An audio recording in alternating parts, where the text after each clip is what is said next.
नमस्कार, स्वागत है आपका हमारी खास पेशकश में। दोस्तों, मैं हूं विवेक मित्तल। आज हमारे साथ मार्केट के खास मेहमान जुड़े हुए हैं। हमारे साथ अरुण केजरीवाल सर जुड़े हुए हैं। अरुण सर, बहुत बहुत शुक्रिया सर हमसे जुड़ने के लिए, अपना कीमती समय देने के लिए। अरुण सर, अक्सर आपका मैं जब भी बात करता हूं आपसे फ़ोन पे तो आप बिज़ी होते हो आईपीओज़ में, और आईपीओज़ में आप मीटिंग पर मीटिंग लगी रहती हैं, जिसकी वजह से आपसे टाइम लेना बड़ा मुश्किल हो गया। तो हमने सोचा कि आज आपसे वही बात की जाए कि आप जब आईपीओज़ में जाते हैं तो आईपीओ का ही बेनिफिट उठाया जाए। अब लोग फंस गए हैं बहुत सारे आईपीओज़ में, तो सर आज हमने खास शो इसी पर रखा है, जो फंसे हुए लोग हैं कुछ नामी ग्रामी आईपीओज़ पर, तो उसी पर आपसे चर्चा करूंगा मैं। नमस्कार अरुण सर। पहले नमस्कार नमस्कार विवेक। चलिए शुरू करते हैं। फंसे हुए आईपीओज में कहां कहां लोगों को तकलीफ हो रही है। बिल्कुल सर। सर, पहले मैं लिस्ट शेयर कर देता हूं दर्शकों के साथ और आपके साथ भी, ताकि सब लोगों को पता लग जाए कि जिन जिन शेयरों में वो फंसे हुए हैं उनमें करना क्या है। ये लिस्ट आपके सामने है। ग्रो का आईपीओ आया था अभी हाल फिलहाल में ही। 100 रुपये का इश्यू प्राइस था, 193.80 का हाई लगा, 25% अपने हाई से नीचे। हम ये नहीं कह रहे कि जिन्होंने आईपीओ में भरा था उनको नुकसान है, लेकिन हाँ, जिन्होंने बीच में यात्रा करने की कोशिश की, हाइस पर यात्रा करने की कोशिश की, वो फंस गए हैं। फिजिक्स वाला में 16% का लॉस है। कैनरा एचएसबीसी में इतना नहीं है। कैनरा रोबेको में करीब 20% का लॉस है। एलजी इलेक्ट्रॉनिक्स में करीब 10% का लॉस है। ये भी बड़ा अच्छा रिटर्न देने वाला आईपीओ बना। टाटा कैपिटल बहुत सुस्त है, लेकिन उसने सुस्त में नेगेटिव भी बहुत ज़्यादा नहीं किया, 4% का नेगेटिव रिटर्न है। अर्बन कंपनी में 35% का रिटर्न नेगेटिव हो चुका है फ्रॉम हाइज। विक्रम सोलार में भी करीब 38% का रिटर्न हो चुका है फ्रॉम हाइज। श्रीजी शिपिंग में ऑलमोस्ट ये अपने हाइज के पास ही चल रहा है, तो एक अच्छा काउंटर श्रीजी शिपिंग रहा है। मैं अब शुरुआत करता हूँ ग्रो से। अरुण सर, ये बताएं कि जिस तरह से ग्रो का आईपीओ आया था, धूम मची थी वैल्यूएशन को लेकर। जिस तरह से आईपीओ के बाद जब ये चला 100 रुपये पर ठीक था, लेकिन जब 192-93 तक गया ये शेयर, वहां पर थोड़ा सा वैल्यूएशन अलार्म सभी ने बजा दिए थे। अब ये काउंटर थोड़ा नीचे आ गया है। क्या करें सर इसमें? जो आईपीओ वाले निवेशक हैं वो क्या करें, जिन्होंने 100 रुपये के लिए थे और उम्मीद लगा सकते हैं, और जो बीच में फंसे थे, हाइस के आसपास फंसे थे, वो क्या करें सर? मैं इसका जवाब देने के पहले आपको ले चलता हूं करीब 1 सवा साल पहले बजाज हाउसिंग फाइनेंस। बिल्कुल सर, बिल्कुल। उस कंपनी ने 3 दिन में उसका भाव बढ़कर 188 रुपया हो गया था, और लोगों को लगता था कि बजाज हाउसिंग जैसा शेयर दुनिया में दूसरा नहीं है। तब मैंने पता नहीं है आपके शो पे कहा था या संदीप के शो पे कहा था कि इसका भाव 100 रुपए के नीचे मिलेगा और इस चीज को 1 साल भी नहीं लगेगी। अगर आज का भाव देखें तो 100 रुपए के ऊपर चल रहा है। शेयर अपने बलबूते पे चल सकता है। हाइप के ऊपर में आप कुछ समय चला सकते हैं। अगर आप उसको जो कहते हैं शरीर के जोर से खींचने की चेष्टा करोगे तो कहीं ना कहीं शेयर जवाब दे देगा। ये चीज ध्यान में रखते हुए कि हर हर चीज का, हर शेयर का, हर इंसान का समय आता है। उसी तरह अब आ जाते हैं आपके सवाल पे। ग्रो अच्छी कंपनी थी। जो उसका बिजनेस मॉडल है, वो एक ऐप के जरिए सब काम करता है। कोई भी चीज वो मैन्युफैक्चर नहीं करता, सिर्फ डिस्ट्रीब्यूशन करता है, और डिस्ट्रीब्यूटर की इनकम, आय, वो होती है कमीशन, ब्रोकरेज। उसके अलावा वो और कुछ नहीं कमाता। प्रमोटर को मिलने का मेरा सौभाग्य हुआ था, तो मैंने उनको पूछा था कि सर, ये जो हाई फ्रीक्वेंसी ट्रेडर हैं, अल्ट्रा एचएनआई हैं, इनके लिए आप क्या रिलेशनशिप मैनेजर रखते हैं जैसे और लोग रखते हैं? तो उसने मुझे बड़े खुले शब्दों में कहा, अरुण जी, रिलेशनशिप मैनेजर हमारे रिलेशन में एग्जिस्ट नहीं करते। हमारे पास में इस ओहदे का कोई व्यक्ति ऑर्गेनाइजेशन में काम नहीं करता। हमारे पास ऐप है, हमारे पास एआई है, हमारे पास में कस्टमर केयर है। आप हाई नेटवर्थ हो या अल्ट्रा HNI हो, आपकी कोई भी प्रॉब्लम कस्टमर केयर सॉल्व कर सकता है, लाइव मार्केट में सॉल्व कर सकता है। तो इस शेयर में भी वो हाइप में कुछ शॉर्ट हो गए थे लोग, उसका ऑक्शन हुआ और उसके बाद शेयर में एक गिरावट देखने को मिली है। क्या ये शेयर अच्छा है? बनिस्पत अच्छा है। क्या इस भाव में, मौजूदा जो भाव चल रहा है, आप 3 से 6 महीने में कोई मीनिंगफुल पैसा कमा सकते हैं? मीनिंगफुल पैसे का भी मैं परिभाषा दे देता हूं। अक्सर बाजार में 15 से 20% का गेन लोग एक साल में उम्मीद करते हैं। तो अगर आप 6 महीने की बात कर रहे हो तो 10% का गेन वो मीनिंगफुल गेन हो जाता है। मुझे लगता नहीं आपको ये गेन मिल सकता है। शेयर फिलहाल फुल्ली प्राइस्ड है। जो कुछ भी उम्मीद की गई थी इससे, उससे ज्यादा इसका बेहतर इसका परफॉर्मेंस है। मुझे नहीं लगता इसके अंदर में कुछ गेन मिल सकता है फिलहाल। ठीक है सर। तो यहाँ पर ग्रो के आईपीओ पर, मतलब आईपीओ की लिस्टिंग के बाद अरुण सर का व्यू, जहाँ पर कि अरुण सर की स्पेशलिटी यही है कि सर मैनेजमेंट से बहुत मिलते हैं, आए दिनों मैनेजमेंट के साथ ही मीटिंग करते हैं, बड़े बड़े इन्वेस्टर्स के साथ मीटिंग करते हैं। तो आईपीओ का इससे बेहतरीन कुछ जो टेक होता है, जो जानकारी होती है, वो मिल नहीं सकती हमें। दूसरा काउंटर सर फिजिक्स वाला, इसको लेकर बड़े सवाल उठते हैं कि कोचिंग सेंटर के, एजुकेशन वाले काउंटर्स ने बड़ा लॉस करवाया लोगों को। काउंटर ठीक ठाक आया था, इश्यू प्राइस 109 का मिला था और 161.90 का इसका हाई भी लगा। जिन्होंने आईपीओ में पैसा डाला उनको तो गेन मिल गया, लेकिन जिन्होंने बुक नहीं किया या जो ऊपर राइट पे फंस गए हैं, तो उन लोगों के लिए क्या आपका मैसेज रहेगा सर फिजिक्स वाला में? तो प्राइस ज्यादा हो बढ़ चुका था, इसमें भी एक सट्टा चला था, पंप एंड डंप का भी एक फीलिंग आई है। मुझे लगता नहीं ये प्राइस, जो मौजूदा प्राइस है, सस्टेनेबल है। कुछ समय में इसके जब नतीजे आएंगे 6 मंथली, तब आइडिया लगेगी लोगों को कि क्या है। बिजनेस मॉडल कंपनी का समझिए, ये फेमस हुआ यूट्यूब चैनल के माध्यम से और अब बोल रहा है मैं पैसा डालूंगा फिजिकल क्लासरूम के लिए, ऑफलाइन मॉडल को मैं प्रमोट करूंगा, उसमें ज्यादा कमाई है। तो जब आपकी कोर वैल्यूज से आप हटकर चेंज करते हो, क्योंकि आपको अब पैसे मिल गए हैं, ऐसी कंपनी में थोड़ा सा डर लगता है। और ऐसे कई एग्जाम्पल मैं आपको दे सकता हूं। बड़े उदाहरण के तौर पर नाइका, नाइका जब आईपीओ लेके आया था तब बात किया था कि कोविड में उसके ऑनलाइन इंटरनेट मॉडल बहुत सक्सेसफुल हुआ था और उसके बाद वो चेंज करके फिजिकल स्टोर के ऊपर चला गया। शेयर कहां से कहां गिरा वो इतिहास सबके सामने है। बिल्कुल सर। सर अगला आईपीओ कैनरा एचएसबीसी का रहा। ये सर ज़्यादातर छोटी छोटी रेंज वाले आईपीओ रहे हैं। 106 रुपये का, 128 रुपये 20 पैसे का इसका हाई लगा है। लेकिन अच्छी चीज़ ये है कि ये आईपीओ प्राइस से अभी भी ठीक ठाक ऊपर है। लोगों को एक एक्सेप्शनल रिटर्न नहीं, लेकिन एक लॉजिकल रिटर्न हम कह सकते हैं कि इसने अच्छा रिटर्न दिया है। सर इस पर आपकी राय? आज भी अब 123 रुपये के करीब चल रहा है, क्या करें सर? न तो ये शेयर में कोई हाइप क्रिएट किया गया, न हाँ। इसमें कोई ग्रे मार्केट ऐसा फैंसी हुआ था कि अगर आप ग्रे मार्केट देख के या वो प्राइस से ललचा के आपने आईपीओ में अप्लाई किया। ये दोनों चीज को मद्देनजर रखते हुए ऐसा लगा है कि इसका परफॉर्मेंस अच्छा रहा।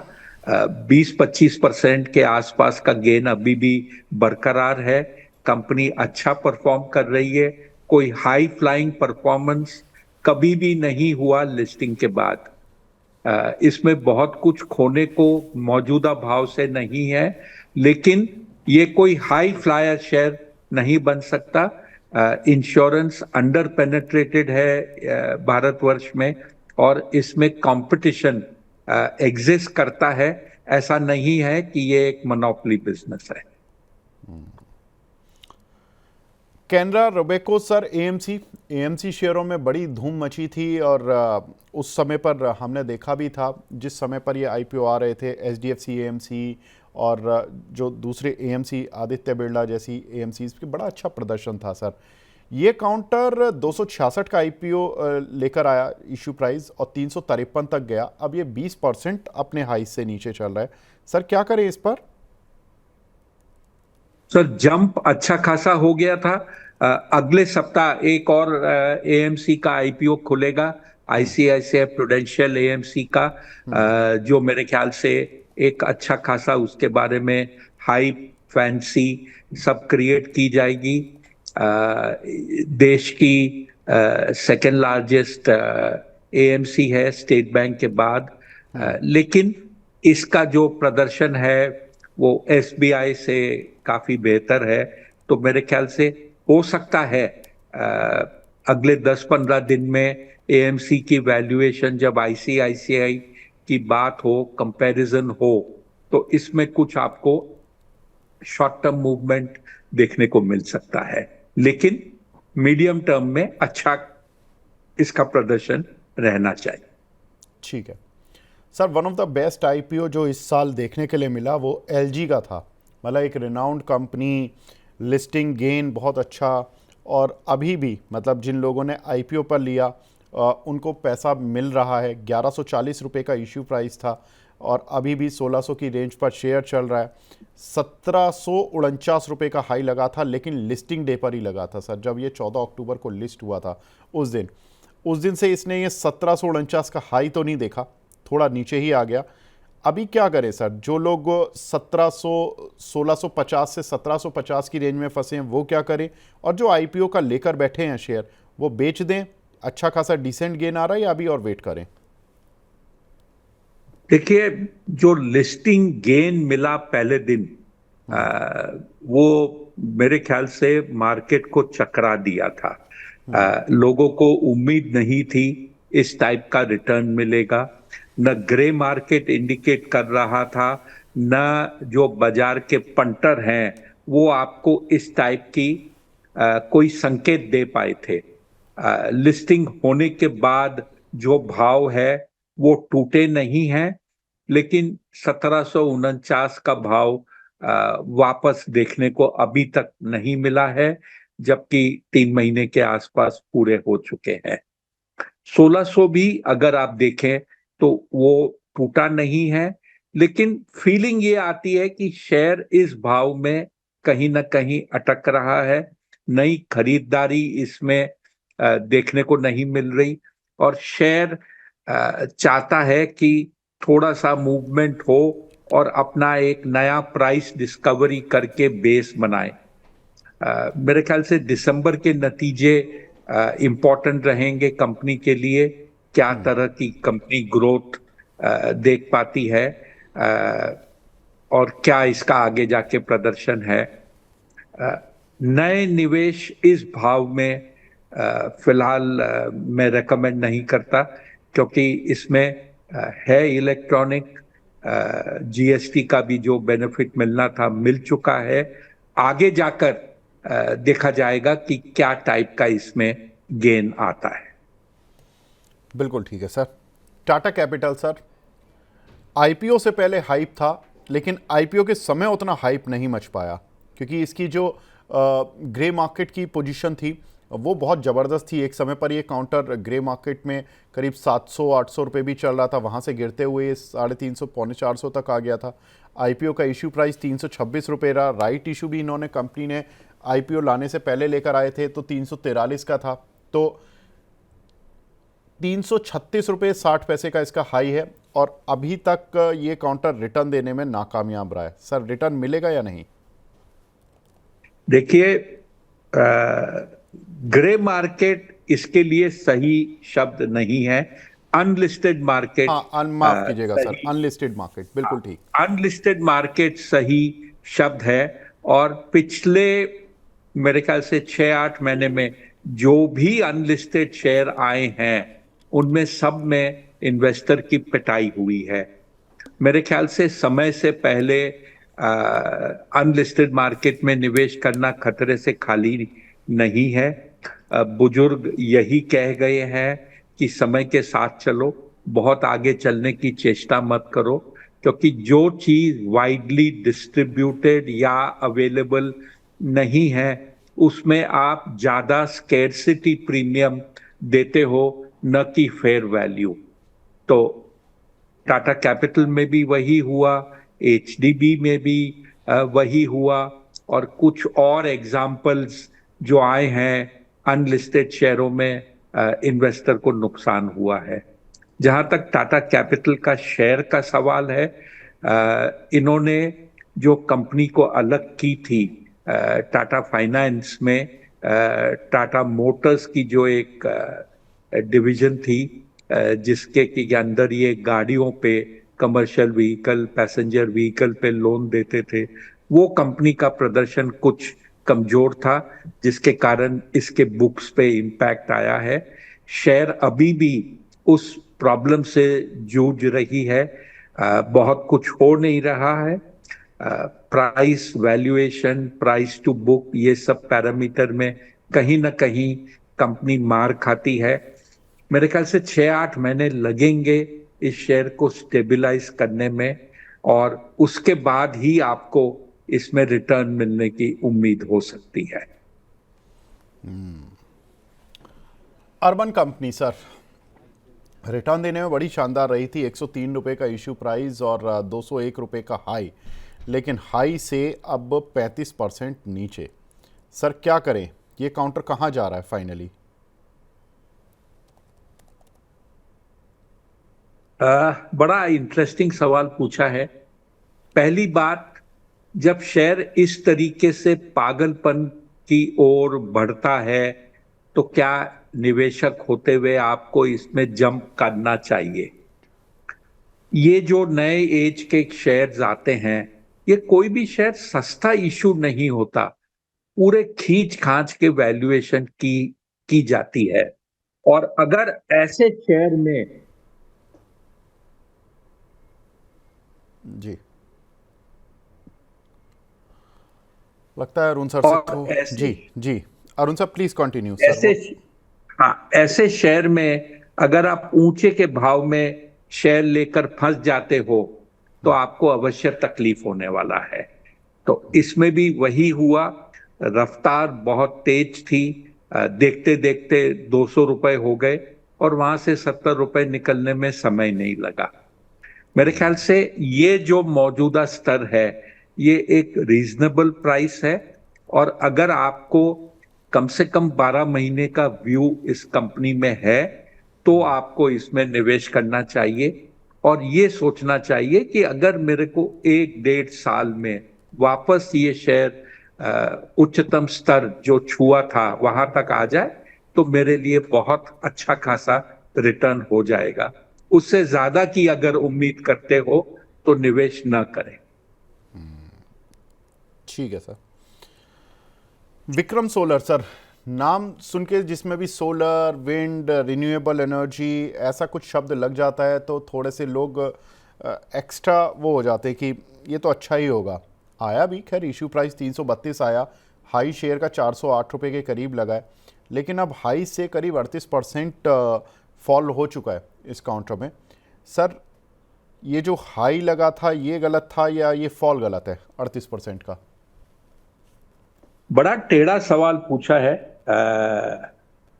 मित्तल साहब आपने, बट एक चीज समझा दूं आपको कि सोलर में जो हाइप हुआ है, अब लोगों के मन में थोड़ा सा डर है कि क्या सोलर में अब ओवर कैपेसिटी बाजार में हो चुकी है। कहीं ना कहीं ये लोगों के मन में डर है कि कैपेसिटी डिमांड से ज्यादा है। अमेरिका से जो ट्रेड एग्रीमेंट या टैरिफ एग्रीमेंट नहीं हुआ है, और अमेरिका एक बड़ा बायर था सोलर पैनल का, तो वहां पर ये पैनल नहीं जा रहे, उसके कारण कहीं ना कहीं डिमांड में स्लैकनेस देखने को मिल रही है। इसको लेकर पूरा का पूरा सोलर मॉड्यूल बनाने वाले जितने कंपनी है भारतवर्ष में, सबके शेयर में पिछले 2 से 3 महीने में अच्छी खासी गिरावट देखने को मिली है। विक्रम सोलर का भी वही हाल है। आईपीओ आया, उसके बाद में बढ़ा, और जैसे जैसे सोलर के प्राइसेस गिरे, मतलब सोलर कंपनी के स्टॉक प्राइसेस गिरे, ये भी उसके साथ शामिल है। इसमें जो एक्सपेंशन होना है वो अभी तक पूरा शुरू नहीं हुआ है। उम्मीद ये जताई जाती है कि जब इसका एक्सपेंशन शुरू हो जाएगा तो इसके वर्किंग में इम्प्रूवमेंट आएगा, क्योंकि कंपनी के पास में अच्छी खासी ऑर्डर बुक है, और वो पूरा करने पर उसे उसके ऊपर प्रॉफिट बनेगा। बिल्कुल ठीक है सर।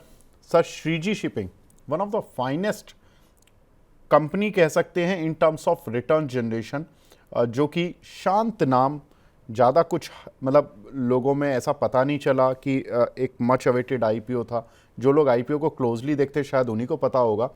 252 का आईपीओ प्राइस आया, इशू प्राइस आया, 352 का हाई, आज भी अपने हाइस के आसपास ही चलता है, 4% केवल अपने हाई से नीचे आया। सर, क्या करें इस काउंटर पर? लॉन्ग टर्म बेट अभी भी लगाई जा सकती है, या ये प्राइस अब थोड़े से फेयरली वैल्यूड या ओवर वैल्यूड हो गए हैं? सर, फिलहाल ठीक है सब। मेरे ख्याल से परफॉर्मेंस मोटा मोटी ठीक रहा। कुछ समय देना पड़ेगा इसको। इसके आगे जाकर देखेंगे इसका परफॉर्मेंस।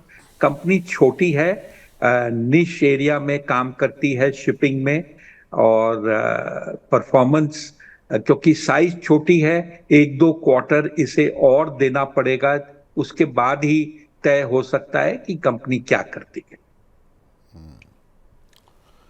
ठीक है अरुण सर, आखिरी सवाल, अगर इस पूरी लिस्ट में एक शेयर जो कि रखना हो, मतलब जो बाय कर सकते हो, ग्रो ऐप हुआ, फिजिक्स वाला हुआ, Canara HSBC, Canara Robeco, AMC, LG Electronics, Tata Capital, Urban Company, Vikram Solar, Shreeji Shipping, इन सभी में से आपका सबसे पसंदीदा शेयर कौन सा है, जो कि आपको लगता है कि हाँ ये ठीक है, ये पोर्टफोलियो में रहे तब भी ठीक है, बाय भी कर सकता हूं, या इसको नीचे आने पर मैं वेट कर सकता हूं कि नीचे आएगा तो बाय करूंगा, वो कौन सा है सर? सर, ये सवाल का जवाब देना बहुत मुश्किल है, और मुश्किल इसलिए है कि इन्वेस्टर जो आईपीओ में पैसा डालता है उसको हर दिन नया शेयर चाहिए, और आईपीओ जब इतने आते हैं, हर सप्ताह में 4 से 5 नए इश्यू आते हैं, तो पुराना नाम देकर जो ऊपर से 10% से 25% के बीच में गिरा हो, उसमें अगर आप सजेस्ट भी करो तो लोग नहीं इन्वेस्ट करते। जो मूड है बाजार का, नए आईपीओ में अप्लाई करो, पैसा अगर अलॉटमेंट लगा तो पैसा बनता है, इस तरीके से काम चलता रहता है। चलिए सर, आपने स्मार्टली क्वेश्चन का आंसर तो दे दिया, लेकिन पूरा आंसर जो मैं चाहता था वो नहीं मिला। लेकिन चलिए ठीक है सर, ये आपका बहुत ही मतलब वैसे बहुत ही लॉजिकल आंसर है कि लोग जो आईपीओ में पैसा लगाते हैं वो केवल लिस्टिंग तक देखते, 5-10 मिला, 50 मिला % रिटर्न लेके वो निकल लेते हैं, और बाकी इंडिविजुअल हमने हर काउंटर पर बात कर ही ली है, अरुण सर की राय ले ही ली है। अरुण सर, बहुत बहुत शुक्रिया सर आज हमसे जुड़ने के लिए, अपना कीमती समय देने के लिए। Thank you so much sir. Thank you, thank you, thank you sir.